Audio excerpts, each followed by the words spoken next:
সাকিব আল হাসান নামটা আপনি 24-এর আগেও জানতেন একজন ক্রিকেটার হিসেবে। 24-এর পর তিনি এখন একজন সাবেক এমপি হিসেবেও পরিচিত।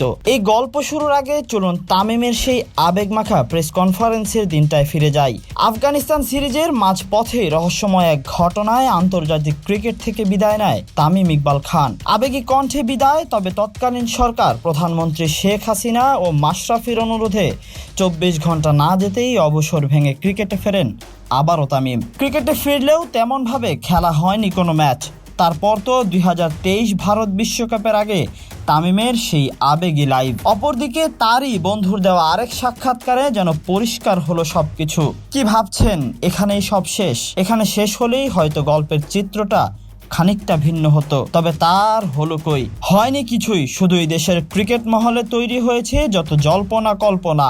তার ইতি ঘটেছে বছরের শেষে জাতীয় নির্বাচন শুরুর আগে। চলুন তবে এবার বিস্তারিত আলোচনা করা যাক।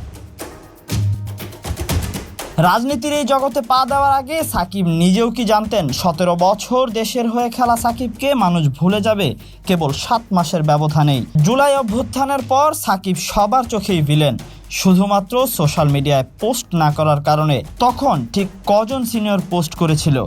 হয়তো সেখানে তামিমও ছিল। তবে আগস্টের পরবর্তী সময়ে সাকিবের এমন অবস্থায় রাজনীতির ব্যাপারে পিছপা হয়েছেন তামিম। বিপিএলে তামিম আফ্রিদির গল্পে উঠে এসেছিল যে তামিম কিংবা আফ্রিদি কেউ রাজনীতিতে আসবেন কিনা।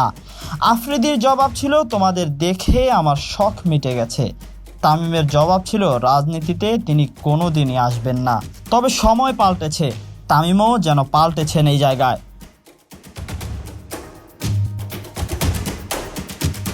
গতকাল চট্টগ্রামে এক রাজনৈতিক সমাবেশেই বক্তব্য রেখেছেন তামিম।